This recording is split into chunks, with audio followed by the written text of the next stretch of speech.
Hello student, आज हम देखने वाले हैं क्लास 10 मैथमेटिक्स का अध्याय 1 जिसका नाम है वास्तविक संख्याएं। तो वास्तविक संख्या में पहली प्रश्नावली है 1.1। तो इसमें हम क्वेश्चन 4, क्वेश्चन 5 और क्वेश्चन 6 को सॉल्व करना देखेंगे। इसके पहले के जो 3 क्वेश्चन हैं वो मैं इससे पहले वाली वीडियो में करवा चुकी हूँ, तो आप प्ले लिस्ट पर जाके देख सकते हैं। चलिए देखते हैं क्वेश्चन 4। तो सबसे पहले देखते हैं क्वेश्चन 4 में क्या दिया है। क्वेश्चन 4 में यह दिया है कि HCF 306 और 657 बराबर 9 दिया है। LCM 306 और 657 याद करना है। इसमें क्या दिया है, इसमें HCF इन दो संख्याओं का 9 क्वेश्चन में ही दिया है। इस बस LCM याद करना है। तो LCM याद करने के लिए एक फॉर्मूला होता है।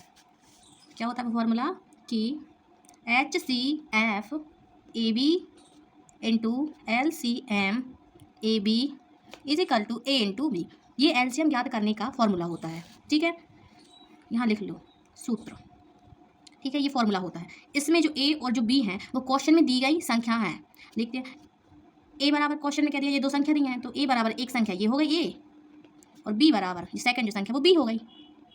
ठीक है, अब इसमें मान रखना है इन संख्याओं का। HCF A का मान कितना दिया है इसमें 306, B कितना दिया है 657 इंटू LCM कितना दिया है, A कितना दिया है 306 और B कितना दिया है 657।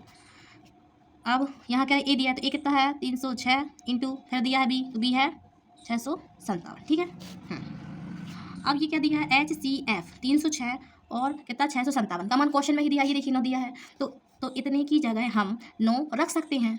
ठीक है, तो यहाँ लिख लीजिए 9 इंटू LCM 306 657 ये जो कहते हो लिख लीजिए। ठीक है, तो यहाँ पर एक चूकी करके लिख लीजिएगा। क्या लिख लीजिएगा HCF 306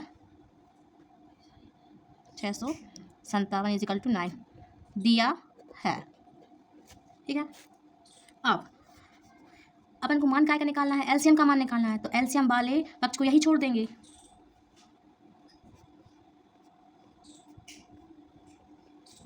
और इस 9 को यहाँ ले जाएंगे। जब भी कोई भी संख्या जो है वो गुणा में रहती है तो बराबर की इस साइड आकर वो भाग में चली जाती है।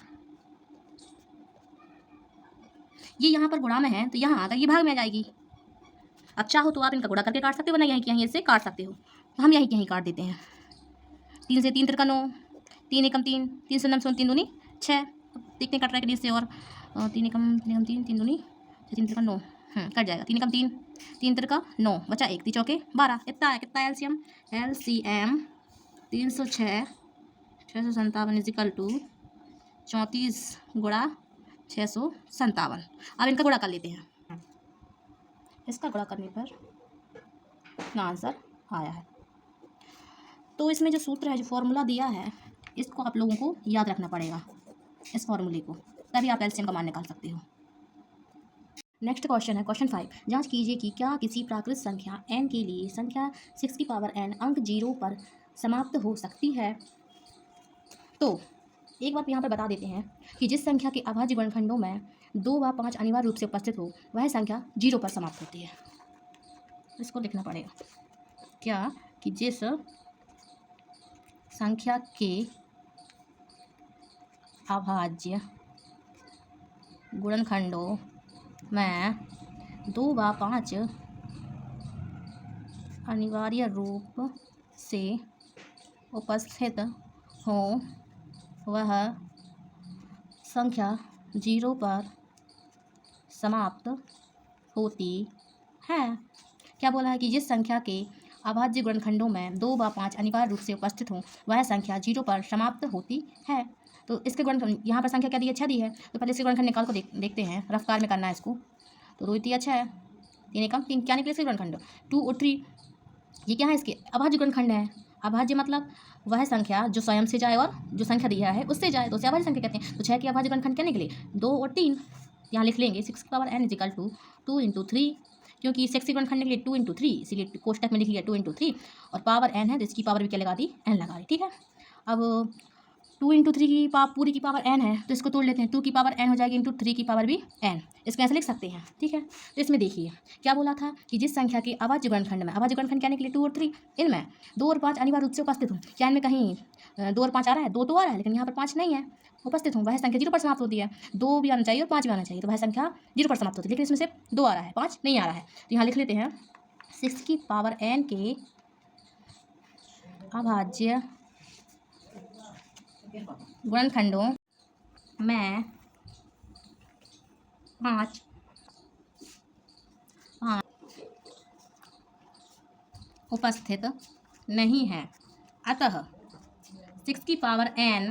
अतः 6 की पावर n किसी भी प्राकृत संख्या n के लिए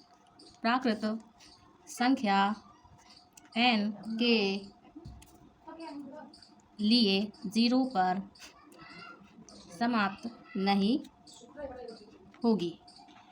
तो यह बोला है कि 6 की पावर n के जो अभाज्य जो गुणनखंड है उनमें 5 कहीं भी उपस्थित नहीं है। अतः जो 6 की पावर जो n है किसी भी प्राकृत संख्या n के लिए 0 पर समाप्त नहीं होगी, ठीक है।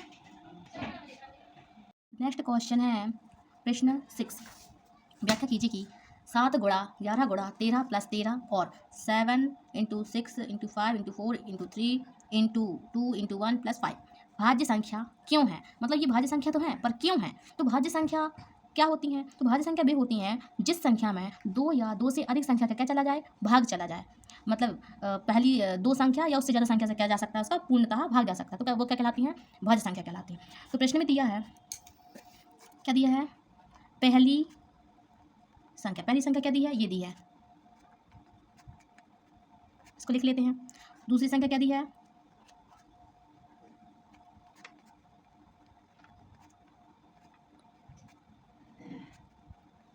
ठीक है, ये पहली संख्या हो गई, ये दूसरी संख्या हो गई। तो पहले पहली संख्या देख लेते हैं कि यह भाज्य संख्या क्यों है, ठीक है। लिखो पहली संख्या क्या दी है, उसको लिख लो पहले।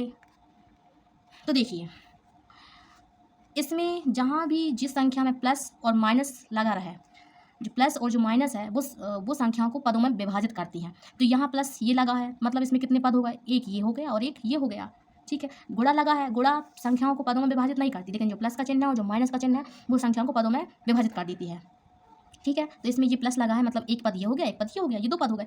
तो इन दोनों पदों में देखना पड़ेगा कि इस पद में और इस पद में कौन सी जो संख्याएं हैं वो एक सी हैं, मतलब कौन सी संख्या है जो बाहर निकल सकती है, मतलब उनको कॉमन निकाल सकते हैं। तो देखिए इस वाले पद में 13 है, तो इस वाले पद में 13 है, दोनों में 13 है, तो इन दोनों पदों में 13 बाहर आ जाएगा, मतलब 13 को कॉमन निकाल लेंगे, ठीक है। तो यहाँ से 13 कॉमन निकाल, फिर लगाया अपन ने क्या? कोष्टक लगाया। तो जितनी जो संख्या हैं 13 को छोड़कर, जो कॉमन संख्या जो निकल चुकी है इन दोनों पदों में से, उसको छोड़कर जो संख्या बची है उसको कोष्टक के अंदर लिख लेते हैं। क्या क्या बच रहा है 13 को छोड़कर? 7 बचा है, इंटू 11 बचा है, ये 13 तो निकल गया, इसको नहीं लिखेंगे, पर प्लस है, यहाँ से भी 13 चला गया, तो यहाँ क्या बचा? 1 बचा, 0 नहीं बचेगा, क्या बचेगा? 1। जब भी कोई संख्या बाहर जाती है तो वहाँ 1 बचता है, 0 नहीं बचता है, ठीक है। फिर 13 जो का लिख लेंगे, फिर 7 में 11 का गुणा करेंगे, कितना आएगा? 77 आएगा, +1 प्लस लगाया, मतलब ये दोनों संख्या जुड़ जाएंगी। 13 कितना हो गया? 78 78 आएगा, कोष्टक हटा दो तो इंटू लग जाएगा, ठीक है। तो वही ये प्रश्न पूछ रहा था कि व्याख्या कीजिए कि ये दोनों जो संख्या है भाज्य संख्या है, परंतु क्यों? तो देखिए इसलिए है क्योंकि देखिए इनको हल करने पर कितना है? 2 संख्या निकली, ये देखिए 13 निकली और 78 निकली। मतलब भाज्य संख्या की परिभाषा क्या होती है कि कोई भी जो संख्या है वो 2 या 2 से अधिक संख्या से क्या होना चाहिए? पूर्णतः विभाजित होना चाहिए। देखिए 2 संख्या निकली, मतलब ये जो संख्या इन दोनों संख्या से क्या हो रही है? विभाजित हो रही है, इसलिए क्या है? भाज्य संख्या है। तो यहाँ लिख लेते हैं कि पहली संख्या 13 78 से, चाहो तो यहाँ 1 भी लिख सकती हूँ क्योंकि कुछ नहीं रहता तो 1 भी हो सकता है। तो यहाँ लिखो 13 78 एवं 1 से पूर्णतः क्या हो रही है? विभाजित हो रही है,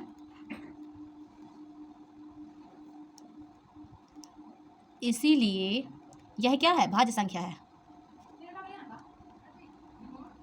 यही तो पूछा था प्रश्न में कि भाज्य संख्या क्यों है, तो इसीलिए है क्योंकि ये जो संख्या है, ये पहली जो संख्या है वो 2 या 2 से अधिक संख्या से, ये 2 संख्या है या 2 से अधिक संख्या से क्या हो रही है? विभाजित हो रही है। 2 संख्या या उससे अधिक संख्या 3 4 5 मतलब ऐसी संख्याएं हो सकती हैं, मतलब 2 या 2 से अधिक संख्या से क्या हो, वो जो संख्या विभाजित हो वह भाज्य संख्या होती है। फिर इसके बाद दूसरी संख्या है, इसमें दूसरी संख्या क्या दी है?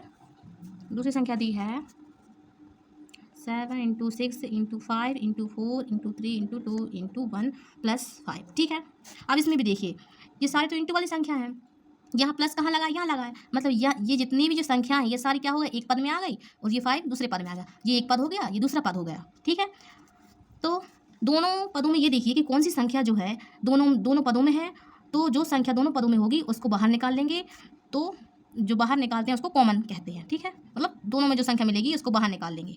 तो इन दोनों पदों में कौन कौन सी संख्या मिल रही है, यहाँ 5 है, तो यहाँ 5 है कि नहीं, हाँ है, तो इनमें से क्या बाहर निकल जाएगा, दोनों पदों में से 5 बाहर निकल जाएगा, तो यहाँ 5 बाहर निकाल लेते हैं, मतलब कॉमन निकाल लेते हैं 5। ठीक है, पर 5 को छोड़कर, दोनों पदों में से 5 को छोड़कर जो संख्या बच रही है उनको कोष्टक के अंदर लिख लेंगे। क्या क्या बच रहा है, 7 6 5 तो चला गया, बाहर निकल गया, तो इसको छोड़ देते हैं, 4 3 2 1 प्लस 5। अब ये जो संख्या इनका आपस में क्या करना पड़ेगा, गुणा, तो इनका गुणा कर लेते हैं। सॉरी, यहाँ पर जो 5 बाहर निकल गया, तो यहाँ पर 5 नहीं 1 बचेगा, तो अब हम इनका गुणा करेंगे। इनका गुणा करने पे कितना है, 1008, और ये प्लस का प्लस और 1 का 1। अब प्लस लगाए, मतलब ये जो संख्या क्या हो जाएंगी, जुड़ जाएंगी, तो 5 कोष्टक में 1000 कितना आ जाएगा, 9 आ जाएगा, कोष्टक हटाएंगे, इंटू लगेगा।